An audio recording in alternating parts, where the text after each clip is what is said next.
উচ্চ মাধ্যমিক পরীক্ষার শুরুর দিনে লালগোলায় রংবাজ সংবাদের ক্যামেরা। কড়া নিরাপত্তার ব্যবস্থার মধ্য দিয়ে বৃহস্পতিবার শুরু হলো উচ্চ মাধ্যমিকের বাংলা ভাষা বিষয়ক প্রথম দিনের পরীক্ষা। সেই মতো যথাসময়ে পরীক্ষার্থীরা অ্যাডমিট কার্ড সহ অন্যান্য প্রয়োজনীয় জিনিস নিয়ে পরীক্ষা কেন্দ্রে এসে হাজির হয়। মাধ্যমিক পরীক্ষার একদিন বাদে উচ্চ মাধ্যমিক পরীক্ষা শুরু হওয়ার ফলে খানিকটা যানজটের পরিমাণ এদিন বেশি লক্ষ্য করা যায় লালগোলা জুড়ে।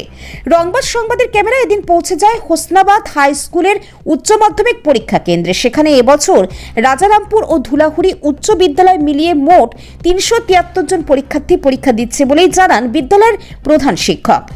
এদিকে মাধ্যমিক পরীক্ষার শেষের দিন মুর্শিদাবাদের একদল পরীক্ষার্থী টুকলির কাগজপত্র রাস্তা দিয়ে উড়িয়ে বেড়াতে যাওয়ার দৃশ্য রীতিমতো ভাইরাল হয়ে যায়।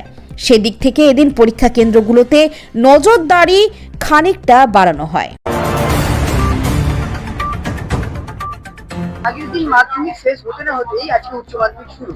এর মধ্যে শিক্ষকদের প্রিপারেশন কি ছিল?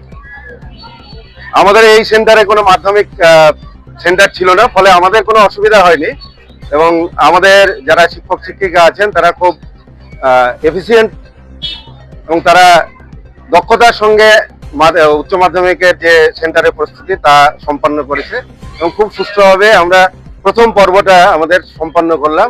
ছাত্রছাত্রীরা পরীক্ষা হলে প্রায় প্রবেশ করে গেছে। আমরা আর কিছুক্ষণের মধ্যে আমাদের পরীক্ষা শুরু হয়ে যাবে, এটুকু। এবার আর কিছু বলছি না, কারণ পরীক্ষা হলে অনেকগুলো দায়িত্ব রয়েছে। আর 373 জন রাজারামপুর এবং ধুলারি হাই স্কুল। এই যে গেটের নিচে দেখতে পাচ্ছি ডিভাইসের মাধ্যমে চেকিং করা হচ্ছে, মানে কাগজ কি চেকিং হয় এর মধ্যে?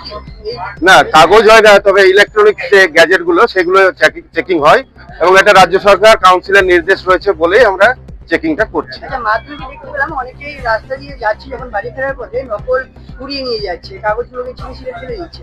আপনাদের এই উচ্চ মাধ্যমিকে কি গাইড থাকছে এই ব্যাপারে? আমাদের কোনো গাইড নেই, কারণ এই বিষয়টা পুরোটাই সেই ছাত্রছাত্রী তাদের ব্যক্তিগত বিষয়। এই ব্যাপারে আমার কোনো মন্তব্য নেই।